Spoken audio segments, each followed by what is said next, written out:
but they changed it. Gotta love that. It says we're live. All right, I guess we're live. Okay, here we are. Live on Facebook. Oh yeah, it says live on Facebook. There we go. All right. Nice. So the banter that we're going to have with Jill was just Todd sweating and going crazy because he's responsible for all the back kind of stuff, and it's hard, right? Todd, I don't know if you know this about Todd, Jill. He's got 3 patents on lasers. Did you know that? No. I know. You think of him as a sales guy. He's not really a sales guy. He's really smart, huh? I know. Well, that's a surprise. Oh, thank you. I love it. The surprise isn't that he's smart. The surprise is if there's technical stuff that he can't figure out, it's too hard. All right. So, but we want to introduce our very special guest. Todd, why don't you do the honors? I will. Jill Konrath has been a friend of ours for a long time. And even before I knew Jill personally, I was reading her books and articles, and she was teaching me about sales and about relationships and about selling to large companies was one of your books. And you were generous enough to do a guest lecture, a class I was teaching last year, where you talked about a lot of tools and time management and focusing about as sales people. So Jill is an absolute wealth of knowledge, and we are thrilled to have you here, Jill. Welcome. Thank you. I'm glad to be here. I've not done a Facebook Live before, so this is like a big deal. Yeah, I don't think we have either, based on the way this one's starting, but that's okay. No, we've done 5. They just changed it up on it. It's actually pretty interesting, right? Because people are going to leave questions in the pane below that. Then you have a piece of content that will live forever. I think most of the information or most of the interaction that we get isn't actually the live program, but the interaction afterwards, which makes it very interesting. You put in links and things like that. Yeah, and you share a video and all that good stuff. So we'll share this with you so you can share it with your audience after the fact. So, all right, well, let's, Jill, tell us about yourself. We know you, Dan and I know you for a while. Tell us about where you're at, what you're doing, and what's interesting in your world right now. What's interesting in my world? Well, let me just say that I've spent my whole career in sales. After a few years of teaching, I was with Xerox. I sold technology. I started my own business, was doing a lot of consulting on new product launch. I always like things that are changing, and things that are tough and hard and I don't know the answer to. So that was always kind of fun for me to do something like that. But ultimately, what happened is my business collapsed and I had to rethink everything and rebuild it. And I came back and started writing books to tell about some of the challenges I was facing. But right now, I'm at a pivot point too.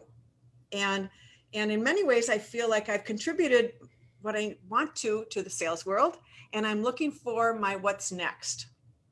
And I know very different. And I'm not telling a lot of people. And it's kind of playing in my head what I'm going to be doing. But it's like I have all this interest in making the world a better place. And I want to take it into a broader capacity. Sounds like you're going into politics. No. I used to have a website called Vote for Jill because I got really mad at who was elected in my district one time. And so I got voteforjill.com and voteforjill.org. And I recently let them go. So that's a definitive statement. I am not going into politics. Somebody else can pick up the Vote for Jill Gotcha. If they want it. I would have voted for Jill, but Yeah. All right. So, we're going to have you back on the Facebook Live when you decide what it is and you want to do the big reveal. Yeah, no, it's like, what do I want to be when I grow up? It's like, that's the ever-changing question. And I'm somebody who loves to keep growing as a human being. So I need to keep growing and making a contribution in the way I can. That's a great segue into kind of our first question and the guiding topic for this event is selling in a changing world, right? If you're going to sell in a changing world, you need to be growing constantly. So let's just talk about change to start, if that's our basic premise, Jill. What types of change are we dealing with right now? Oh yeah. Well, let's just say in the last year, the whole COVID thing has kind of changed the whole game for everybody, and people gone virtual, and the buyers gone virtual and the sellers are virtual, working out of their home, learning how to do that. But I think we've got economic issues that we have to face. into, I think we are going to have a lot of transition and change in terms of jobs, because typically when markets, when things get tough, people hunker down and they stay with jobs, even though it's not perfect. But then when things start loosening up, like things are right now, you see a lot of people out job hunting again. And so we're going to see that kind of change. And then when you talk about people job hunting, you're actually talking about people in new positions. Well, new positions means that they're back in the learning mode, and companies are going to be able to hire. And then how do we onboard people and get them up to speed as fast as humanly possible? And that's always tough. And then what technology do we have to use? And that's changing, because what was cool, 3 years ago, there's so much more out there now that's cool. So yeah, like change is everywhere. And so what we're really talking about is the capacity to deal with change and to be successful in a changing environment. So that's so I'm gonna cross you up a little bit. I'm gonna ask you a question. What isn't changing? I'm always fascinated by the kind of underlying principles and the things in terms of business and sales that are kind of universal and timeless. That's a So good question. I think there's a lot of things. I agree with you. Clearly, lots of things are changing, but what's not changing? We're dealing with human beings, people, and they're people, and they're not machines that we're talking to, and they're not somebody that's on a Zoom with us. They're actual human beings who are trying to figure out, does this make sense? Is it of value to my company? How will I introduce it? What problems will I bring in? How will I get the buy-in that's necessary within my organization in order to do that?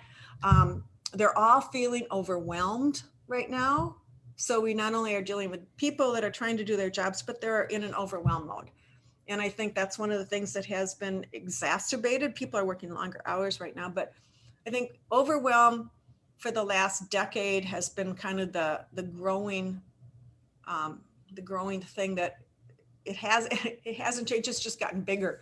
So anyway, but what do I think? I think we're dealing with people, and I see people, and I see salespeople and marketers, and they come out with all these words like we're leading edge, state of the art, and they have all these emails that they'd love to learn how you're handling things. And I think, wait a minute, if you got that kind of message, what would you do? You'd delete it in a nanosecond. Why? Because it's a waste of your time, and you're a human being, and you don't want to waste your time, and it doesn't talk to you. So we're dealing with people. I love it. I just had this conversation. We were just talking before we went live about a company that Dan works with, a company called Zenovate, that my daughter works for now. And we were walking the dogs yesterday. We were having a conversation about marketing. And I just read from a friend of ours, Paul Rotzer. He has a group called the Marketing Artificial Intelligence Institute. And they dig into how marketing is changing based on artificial intelligence. And his comment was, 80% of the tasks marketers do today will be automated by AI in the next 5 years. So I thought that was fascinating. My question to my daughter was, what is the 20% that human beings are still going to do? That's what you want to figure out. And that's what you want to focus on, because that's what will make you different and differentiate you. You go ahead. You comment on that?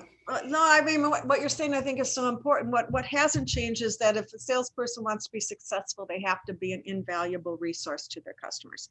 That hasn't changed at all either. I mean, there are some transactional sales where they don't care, if they buy the glue from this company or that company. But if you're with most organizations, you are the differentiator, because most people perceive products and services to be of some equivalence. And so what can matter? You can matter. Your ideas, your insights, the information, they're feeling that you are concerned about them and what they're trying to achieve, and you're willing to work hard to help them achieve their goals. I mean, those are huge differentiators in the marketplace today. Wow, there's a lot in there. Helping them achieve their goals, your salespeople as the differentiation, not the product or the service. Yeah. Dan, we talk about all the time, competitions. What's competition going, up or down, Dan? Which way? Hugely exploding. In 2014, the average company had 6 competitors. In 2019, the last year that I have specific statistics, 44 competitors, right? I bet you it's 66, right? It's like everybody has a side hustle. And the key is to try to understand who's the real deal, who can really help you, right? And who's just dabbling in this particular area.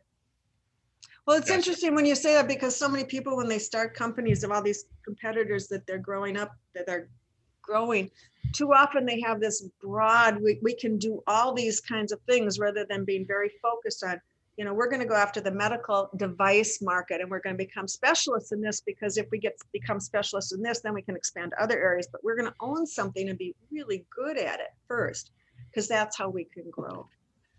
100%. And that's in the book, right? We talk about the riches are in the niches. Yeah. Have you ever heard that, Jill? No, that's so clever. Riches in the niches. It's a good phrase. Yeah. I know. But it's so true. Yeah. I know. If you're in Europe, if you want to go to the beaches, you got to work the niches, because they have no idea what niches are, right? I made that one up because I'm a little bit of a goofball, but the first one has been said by 1 million people.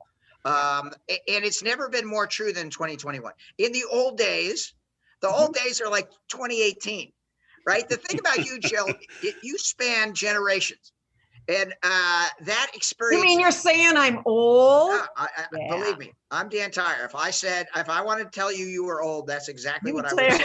You're not old. You've got great experience, right? And you're uniquely qualified to talk about the transition of selling in 2021, because it was a lot different when you started. When you started, being of value and being of service means you got your brochures there on time, means that you were supportive in giving the product information. You got your SE to demonstrate the product. What does being a supportive salesperson mean in 2021? Whoa. Wow, it means so many things. If you literally stop to think about it, your product and service and all that information is your baseline. It's like, it's nothing. It's like, I as a buyer, I expect you to know all that stuff. What I really would like you to know is, how am I running my business? What's important to me? What are my key success factors? What issues and challenges are people like me facing on a regular basis? How have you helped other people accomplish things that I'm trying to accomplish? By the way, when they started working with you, what issues did they run into, and what should I be prepared to think about as I go forward with you and your company? And how can you help me roll it out? And like I said earlier, how can you help me get buy-in? Because, oh my God, this affects this person and this person and that person, and they all have different agendas, and they are even evaluated differently in the company. And what's good for you here may actually create problems over here. And I want you to help me with that stuff. So it's like you're becoming really a facilitator of all sorts of things in a way that is helpful, not pushing. I mean, the push part is so gone, because if you're pushing, they're going back, 100%, right? Having worked in the funnel twice for HubSpot in 2007, I hate to admit this, I was a little pushy, right? 2007, though, I know I would say, Jill, is this a priority for you? If I said that in 2021, you'd ghost me. You'd hang up the phone. You'd be like, okay, I'm never going to do. And then the next thing you know, when you were talking to one of your friends, you're like, don't talk to that guy, Tyre. Talk to Todd. Todd's the guy who knows the information. He's the guy who's going to help you. Todd, the reason both of you are inbound people, and we're inbound people way before we established like the inbound term, right? Jill, you've been helping people for generations. Right. My first website went up in 2001, and I'm actually going to be, I'm going to be 20 years, and I'm actually going to be publishing or republishing my first newsletter ever that went out to 104 people, I think, at that time. Unbelievable. And Todd's the same way. The way Todd, and in the book, the one thing that I think is different now, actually, there's a lot of different things. You listed several of them, but it used to be buyer beware. Right? Used to, the buyer spent a lot of time making sure they made the right decision. Today, it's seller beware.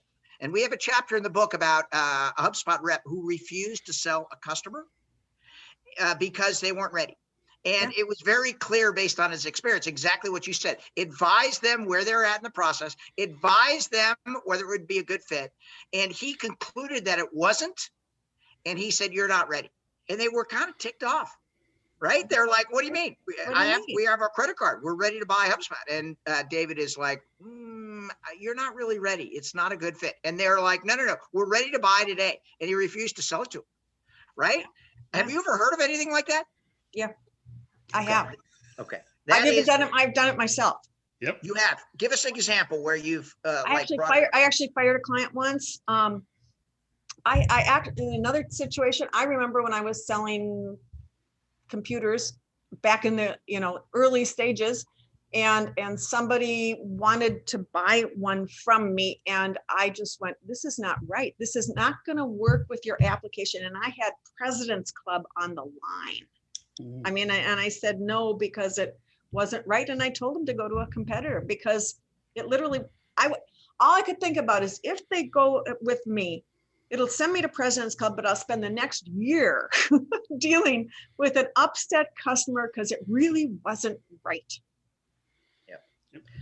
I just did that, Dan, with a client in the inbound world. A prospect came to me because they read the book and said, "Hey, we're looking to grow our inbound but we think we need an agency." And they said we think we need all this stuff. And I said, I really think what you need is coaching. You've got a team. You don't need an agency. You're going to, but if you want an agency, that's not me. So I said, no. They hired an agency for 6 months. And as soon as they were done, they left the agreement and said, yeah, you're right. We need a coach. It was like, we need a coach. Yeah, exactly. So, it's credibility building. I mean, it's like you told them the truth. That's exactly how both of you guys built your reputation, right? And that is the biggest challenge for us when we're a counseling startup company. So number one, we teach everybody to niche because you have to find out where you do your best work. That's Todd's right. An industrial and manufacturing guy. When you walk in the room, he's an industrial and manufacturing guy. He holds patents. He understands supply chain. He immediately gravitates to the critical kind of thing. He has done other things, right? And he can be opportunistic, right? But he does his best work in that particular area, right? And so, but it's hard for a lot of entrepreneurs to niche to like the area where they can really do their best work. And it truly makes a difference. I know from my perspective, when I first started doing training and consulting, my niche, I actually had a client once that said he couldn't do business with me because I was too small and he had to go with a bigger company.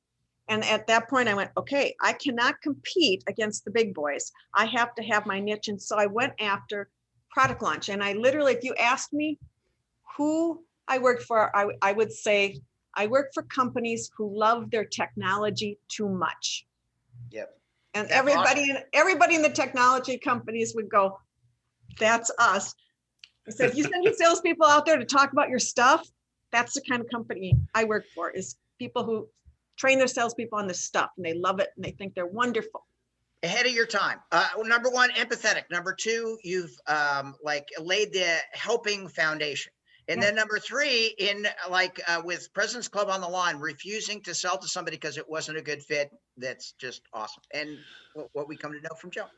Well, what's fascinating to me about this, we're still on our first question, Joe. We're 20 minutes in and we've asked one question. Well, that's okay, as long as we're covering it really well. Yeah, that's okay. That's the way we roll. Yeah. What's fascinating to me is there's lots of things changing kind of out here. I would call that tactically, right? There's lots of situations that are changing, but there's still this core kind of more strategic, principle-based things that aren't going to change. Focus on your niche, know your product, know your customer, know what is success for them, help them achieve their success. Absolutely.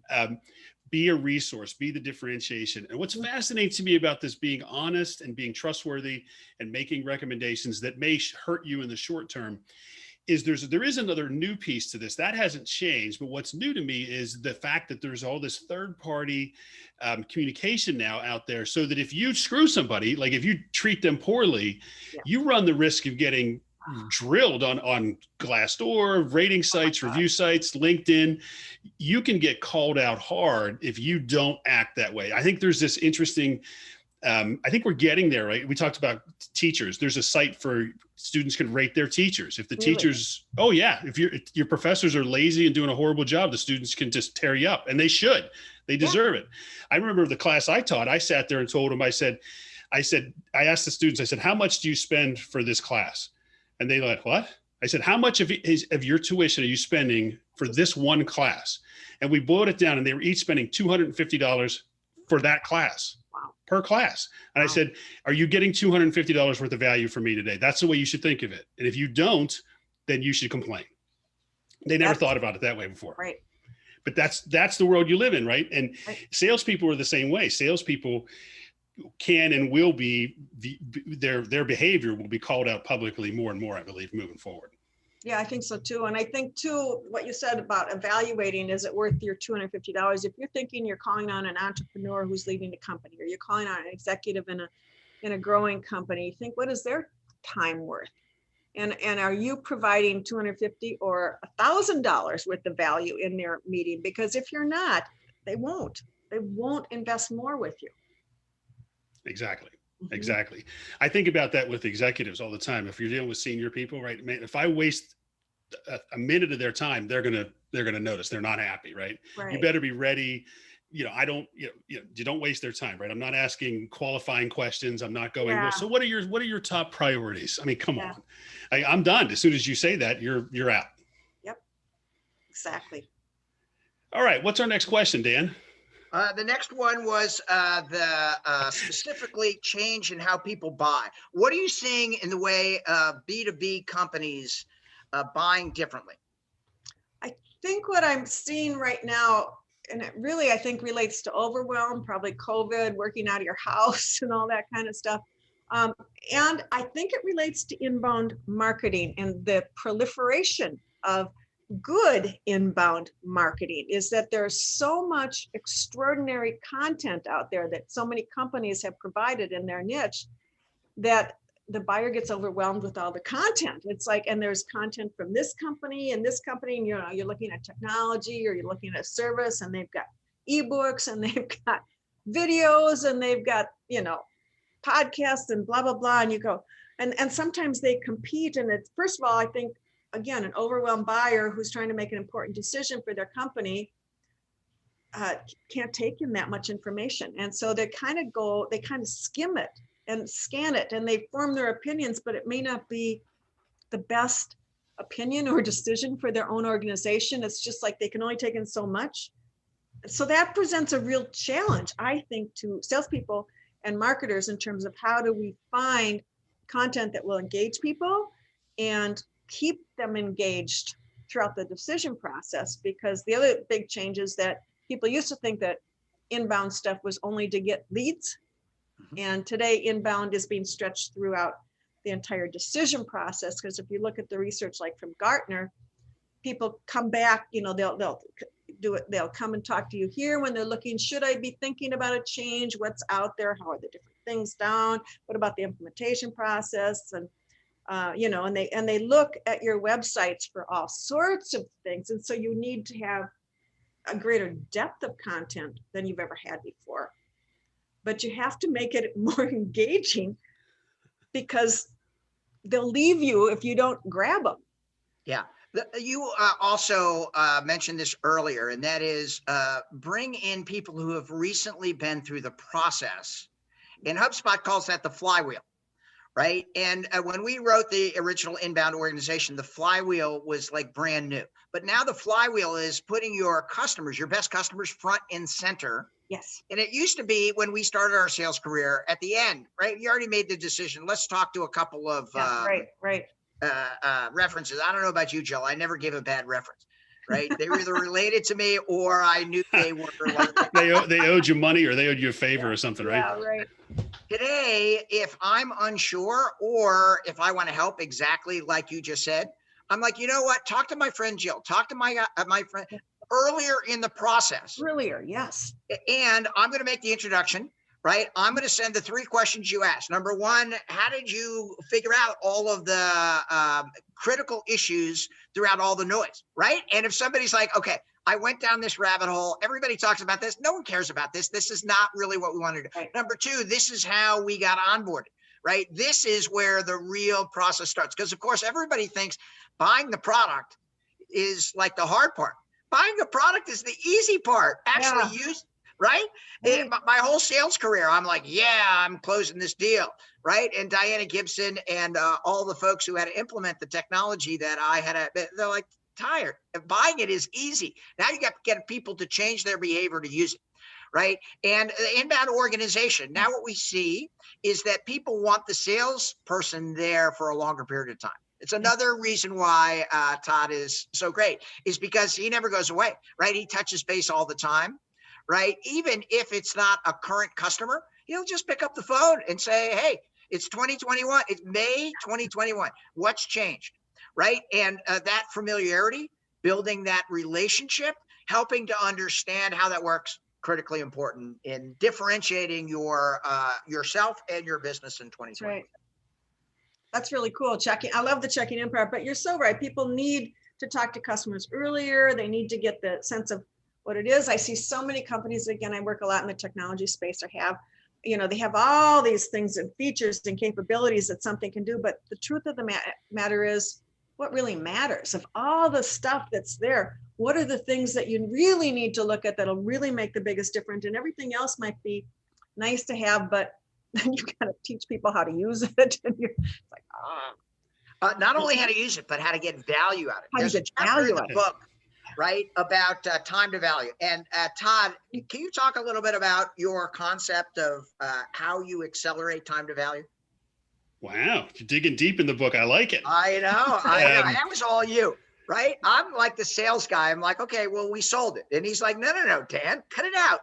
I guess when you sell lasers, right, or machinery, right, there's a little different motion. Well, let's take a piece of machinery. This is a pretty good example, actually. You buy $1 million piece of equipment and it's going to go on a factory floor. It integrates with lots of other systems. It requires training, setup, tweaking, getting this, trial test runs. There's a lot of steps to it, right? So every minute, literally that machine sitting there of $1 million on the floor that's not producing productive parts out the other side is lost money, lost productivity. It can be valued, right? There's an ROI lost to that, right? So it's a negative return on investment until you start to see value. And you as a seller of that piece of equipment, you should know all of the roadblocks, all the hurdles, all the common problems, all the headaches, all the things they don't know about setting this thing up. And you should be prepared for every single one of those contingencies and guide them through that to get them to time to value as fast as possible. Because again, every minute that machine's not sitting there being productive, you're losing money. And that's a very real thing in the world I grew up, right? That's the way people thought, right? We've got to be productive. Every part that comes off this production line generates X dollars of profit. It's very one-to-one. Okay. So if I can shrink that time to value, get them in full production faster, they're making more profit faster, they're seeing a return on the investment I promised them faster. And that's the value you can bring as a seller. You're not just selling the equipment, right? The equipment is the easy piece. The hard part is the time to value. How can I help them get this piece of equipment productive? Because the worst situation is just throw it over the wall, ship it on a pallet and say, hey, good luck. Call us if you need us. I hope you enjoy this new thing that you just bought from me. Oh, we have training on our website. Watch our videos. Here's a manual. No problem. Have fun. Good luck, right? That is not what people want today. They didn't buy the equipment. They bought the parts off the end of that line. Your software, your service, your product, whatever it is the exact same thing. There's a time to value for people that hire you. If you can shrink the time to value, then you increase the value of what you've delivered. And that's often a missed piece in the sales process that the salespeople go, hey, great, we sold it. Here you go, service. Here you go, training, right? And it's not an integrated kind of team approach. And that's what we talked about in inbound organization is that it's the whole process all the way through buying the next piece of equipment and buying the next piece of equipment that you're never done selling. And inbound, I love you bringing inbound up and selling across the buyer journey, because inbound can be used during that implementation process. You can use email marketing and content to support people after you've delivered, right? There's a lot you can do. The same principles of marketing apply to communicating with your customers and helping them on the back end. Sorry for the long story, but no, it's great. Jill, it's the reason why Todd is the best co-author in the history of books. Right? Because I'm a tech guy, right? I came up selling computers and software and things like that. And we think differently. Todd's an implementation guy. It's just like, it's not selling, it's time to value. You got to make sure that they're actually using it.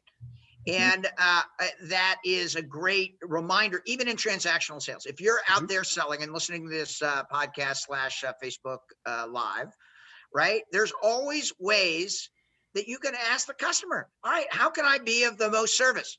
right? What are the critical points that you're going to need over the next 2 years? Just by asking those questions, you're differentiating yourself from all the other people who are complaining because they only buy on price. And what's your experience with that, Joe? What percentage of clients do you think just buy on price? Only the bottom feeders. Yeah. I hate to say that. I wouldn't want to deal with somebody who just bought on price. I know, me Yeah. too. I'm like, you're asking the wrong questions. Yeah, Right. right. At what is critical? If they say price just because they say that to everybody, and They they say that shrink to away. everybody. It's not true. Yeah. For me, it's not price, and I'm the cheapest guy in North America. For me, it's value. What I want to understand is if Todd will take care of all that stuff, if he'll do the Facebook Live back kind of thing, do all the technology, put up the website, then yeah, that's very, very valuable to me because it saves me time, saves me effort. And we build this relationship that is super important for future stuff. Mhm. I have a little different take on the price thing. Obviously, the bottom feeders, people that buy on price, or you want to ferret them out. As a seller, I want to tease that out. I want to find out if that's where they're at, right? Mhm. But I like using that as almost a test, right? As a test to say, as a seller, how do I react to that, right? And if I'm buying something, I'm doing the price question, not as a bottom feeder, but to see how they think about price and how they view value and price. I'm going to tease it out and say, well, what's your price? Give me a ballpark, right? And see what they do, right? If somebody comes back and just says, well, we'll cut our price by this, or I get you a discount, I know where their head is, right? But if they come back and say, no, we need to change the conversation. Really, the price can be whatever you want it. You want it to be. The reality is, what do you want to get out of it, and the value you want to get, and I'll craft a solution that gets you to the value you want, and the price will follow that, right? I want to see what they say. It's interesting that you bring that up because I remember my first time ever as a consultant selling to a large multinational organization that loved their technology too much in my backyard. And I put together a proposal for this company to do some work with the product launch. And the buyer came back to me pretty early on and said, no way, there's no way we can pay this much for that. And I looked at him and basically said, well, then you clearly don't understand the value of what I'm bringing to the table. And we need to sit down and talk about that because it's well worth what you're going to pay. And we need to talk about it. And you know what he said to me afterwards? He said, Jill, if you'd have backed down on price, you'd have lost all credibility. Yep. Awesome. That's exactly what I'm talking about. You've got to be prepared for that. Yeah. And I like it as a test of salespeople just to see where they're at. Right. I mean, if they back down, we got to go, I'll talk to the boss and see if we can cut the price. I mean, there's nothing there. You're not getting a good person to work with. It's easy, right? It's exactly what you said in the first 5 minutes, right? The sales role has changed more to a consultant. I think it's harder because you have to know more and you have to understand how it's implemented. Todd has made that point, right? You have to be able to step away and say, no, it's not a good fit. You should go to my competitor. That is really hard. But the inbound organization is all about having a streamlined technology, tech stack that we call it, to make sure that every step of the process, right, you understand how you can add the most value to everyone that you talk to. And if you do, all this automation and technology is designed to make you more human, right? Getting 45 minutes of Jill Konrath and actually talking with you and all this wisdom stuff, super valuable. And your newsletter and your website and all this thing, if it makes you more accessible, then that's really good stuff. Yes. I have a question. This is just getting into the practical a little bit. You talk about content and buyer journey and things changing. And one of the things we've seen is there used to be this kind of, the classic was, it was a funnel, right? You started high and you worked down. It's never been a great analogy, but it was common. What I see is a lot of people are out looking and they're starting the discovery and they're digging and they're researching. And then there's this big gray area. Nothing's happening. You don't hear from anybody. There's no feedback. And then all of a sudden, boom, we want to make a decision. So talk about this middle part for salespeople where there's been an initial contact, there's been some time invested, and then things go quiet. Which is going to happen, like you say, because they've been investigating, and then they've been putting off other projects while they're doing that. And so now they have all these things and their priorities may have shifted and they have to go over here and blah, blah, blah, and they're busy. And then they come back and say, now we're making a decision. We need to know this information. From a sales perspective, that going dark period is really scary. You know, it's like, I thought we were going ahead and, you know, things were moving. I thought I did everything right. I think the most important thing as a salesperson to do or to not do is to not, you know, kind of panic and go into, you know, just checking in mode, you know, checking in, you know, seeing how things are going, because nobody likes to be checked in on, you know. I think what a salesperson has to do, again, if you consider yourself a consultant, is you have to think about what insights and ideas and information can I supply them that might be helpful to where they're at right now. And it's literally think, okay, the likelihood that people are going to go dark on me is high. It happens all the time. So if they've been looking, what else can I show them? And like, for example, I could read an article in the Wall Street Journal or the local business journal, and it could be related to another law firm that I'm dealing with. And I could read it and I could send it to them and I could say, you know, hi, Jeff, or whatever your name is, just reading this article, which made me think about what you guys are trying to do. And I thought I'd share it with you. Boom, I'm in the front of their attention, sharing valuable information because that's what I do. Or, you know, I was just thinking about this and thought you guys might find this video on our website to be really helpful as you're trying to consider how to bring different people, you know, into the buying process and how to get it. Or I thought, you know, I mean, just look at your website. What do you have out there that you can share with them at different points? Don't go dark and just, you know, let them go dark and just check in. If they go dark, think about being of value and what you can do. And you don't have to expect them to get back to you every time. You have to stay in front of them, providing value during the process. My go-to in that situation when I'm dealing with consulting opportunities is to go back to my customers and I try to get a customer something to go back and remind them from somebody else that if you work with me, you're going to see a lot of value. Right? Yeah. And sometimes that'll kind of trigger loose, because what's happening is, you said it before, you're right. People have competing priorities. There's a dozen projects that they're trying to juggle to decide what to do. And you're right. They always have the money to do your project. They just have to decide to allocate it to it. That's right. They always have the money. No, I shouldn't say always, but generally they have the money to do it. It's just, are they going to spend money here or there? And it might not be on something that is actually a competitor to you. It might be on, you know, buying a tree for the front yard of their house, you know, or the front yard of their building to cut the sun coming in and lower air conditioning rates. I mean, you know, I mean, it could be totally over here. Yeah, but I totally agree. Yeah. It's the basis. That's the entire basis for the book. The Inbound Organization is all about helping, not selling. What you just talked about, it seems like it happens more often now, Jill, where people swarm around something. They're all like excited and then they ghost you. You don't hear anything for sometimes 6 months. Right. And I think that's driven by like the way we work today, right? My boss comes in and says, Tyre, I want you to review this type of program. And I'm like, okay. I spend 3 weeks digging into the details. And then she's like, no, we got something else. And I'm like, and she's like, I don't care. Let's move on. Right. But the next time I cycle back, if the rep calls me, just like you were talking about, that's of service. They're like, whatever happened to that? I'm like, Courtney decided it wasn't that important. Yeah. But she's like, you spent 67, you were on our website, like 67, that lead intelligence, super impactful. And when they pick it back up again, because they usually do, when you like, oh my goodness, Jill, you spent like 4 days researching all this stuff, watched all these videos, this kind of stuff. Having that data puts you in a hugely different category. Oh yeah, it sure does. Yeah. It's like, what are we going to talk about? What were you looking at? What was of interest to you? And now you don't have to questions you have. Yeah, now you 100%. Now you don't have to review the basic kind of stuff. Now you're like, no. You know all this stuff, unless you don't.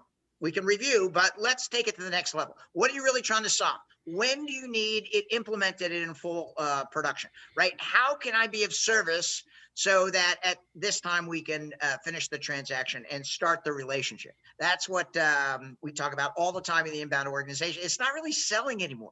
It's starting a relationship. And guess what? Salesperson, actually the website is where you start the relationship. Yeah. Right. I don't know if you've seen this, but people don't want to talk to salespeople until they're 80 to 95% like ready. Then they want the salesperson to say, all right, can you get me a deal? Can you fit this into the production line? Can you add more value? Right? There's a little bit of wiggle room in regard to how you're going to do it, but it's a totally different like process. It is. But let me just challenge you back on one thing. If you're a smart sales organization, you're going to target those companies that you really want to work with, and you're going to be going after them and providing ideas and insights to them that will help them look at how they can make something different. You can leverage your website for that too, but I mean, to just wait till they're 80% of the way done. I mean, that's like stupid from a sales perspective. If you know that your product or solution, service, whatever could be of value, you can't wait till they bump into your website and decide to click on something, but wait, they haven't even signed up for your newsletter. So maybe they're not looking, but you still you can do research about what's happening in the organization. You can find trigger events and things that are happening. For example, if third quarter earnings are down, you can be rest assured that there is things going on in the company that you could address. I mean, price of gas goes up right now. I mean, I've seen the price of gas go up, and all of a sudden companies that have fleets of trucks are trying to reduce money and how they spend things because now their costs are high. And yet I've seen and coach people that are in the HR department on how to get in and create conversations because of the cost of gas, which doesn't affect it. But suddenly there's a dictate. We have to be more cost conscious. We have to find ways to do something different. So to just allow your website to do everything is foolishly overlooking opportunities that are out there. And part of what I've always believed in is that we are opportunity creators. A good salesperson knows who they fit for and creates the opportunities. One of my favorite tools that I see it's used a lot, but it's underused is chat to me, right? Chat is where you can, it's not a salesperson. No. It's somebody that's helpful, right? If you have expert people or even moderately expert people available I know. to answer questions in real time, you make such a difference. I just got an email from a client this morning. They did a chat, turned into a big job. They were asking a really obscure technical question. And they said, that's interesting. Yeah. They said, I've talked to 30 different companies and nobody has this.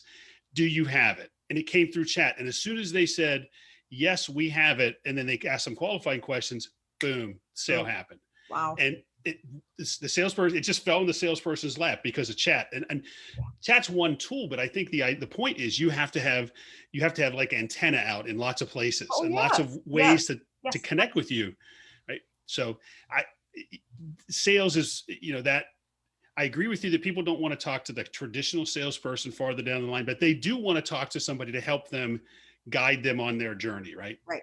And it could be a salesperson, but it can be other people too. So interesting. Well, I think we're going to ask one more question, Jill, and then we'll wrap up here because we're heading for, it always goes too fast, Dan. It always goes too fast. But so there's a lot of issues we mentioned that are facing salespeople today. And I know you've been writing about coaching. So talk a little bit about how coaching and salespeople kind of fit together from a management and a salesperson perspective. Well, so often I see salespeople resistant to coaching because it usually involves role playing and things like that, or it involves a manager who comes at them with everything they're doing wrong and everything that they're doing wrong. And you need to work on this, this, this, and this. I mean, I truly believe that coaching is the most important thing, and you need to, one of the most important things. And you need to first of all, hire for coachability, because if you want somebody to grow, if they're not willing to try new things and learn new approaches, you're not going to get them anywhere. But I mean, I actually really like the technology, like Allego has the technology out there to do you can see calls. I love what Chorus and Gong are doing, where you can listen to the recordings of people and you can actually provide really spot on feedback in terms of, and a rep can ask for feedback from their peers, and they can ask for feedback from their boss, or they could say, I did this call and I got to the point where I pointed this out and suddenly, bam, I got hit by a massive objection. What could I do differently? And you can go back and revisit it and repractice. And to me, that's so exciting, the technology part of it, but also I think leaders, sales managers really need to understand that they can't coach on everything at once, and they need to work with people on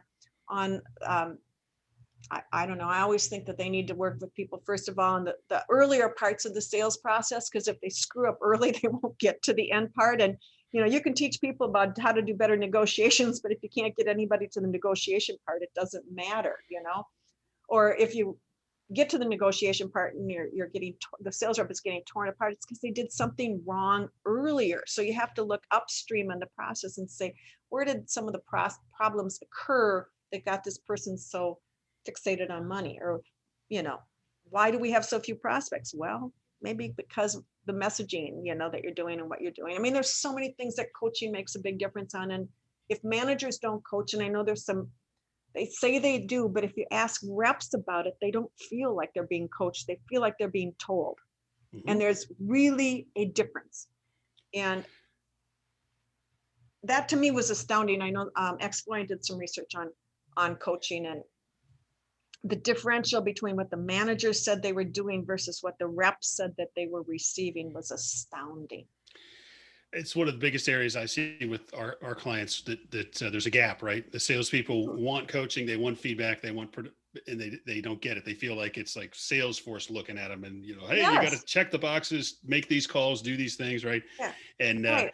HubSpot has some good recording tools as well. So I would add those guys add the HubSpot to the list. We got to have a good HubSpot plug, right, Dan? I didn't know that HubSpot was doing some of that stuff right now. Brand new, 30 days old. But because it's so impactful and we believe exactly what you're saying, right? There's conversational analysis where a sales manager can see what, and it's included in the professional and enterprise editions. I had no idea. And I think it's wonderful because that's what people need to look inside and they need to see. And it's really hard these days when, you don't have everybody in the office to do it. You got to look for alternate ways to be able to coach people. 100%. Excellent. Well, Jill, I can't say thank you enough, as always, for your insights and your generous use of your time with us and hanging out with us asking too many questions. But I want to make sure our audience knows how to get a hold of you. That's jillkonrath.com. That's KONRATH.com, jillkonrath.com. Books, articles. You've got a great newsletter. Books, a lot of different things. Please check them out. I'll stay on my website except the books. Dynamic speaker, empathetic sales leader, right? Understands the transition, especially if you got one of these maybe not old, experienced, like trying to come into the 21st century, right? Jill spans multiple generations and understands that changing motion. Right? You're going to get in trouble, Dan. No. I'm just saying that when you understand what it was like in the 90s, right? That gives you credibility to explain to somebody that because you've recognized the difference. And you've always been an inbound person. You got a big heart. You understand. I've always been an inbound person. I know. I mean, literally before we named it, right? You were like right there. Right. And we're honored to have you on our Facebook Live Inbound Organization. Todd, you're going to put the link of Jill's website in the chat underneath Facebook Live. Yes, I will do that. And check out jillkonrath.com and also inboundorganization.com. We've got books there. We've got all kinds of assets and resources. Check out the books. And if you like this show, please share it with your friends. And we'd love to hear from you. But again, Dan, thank you as always. I'm Todd Hockenberry. Thank you again to Jill Konrath. Appreciate you being here. Thanks.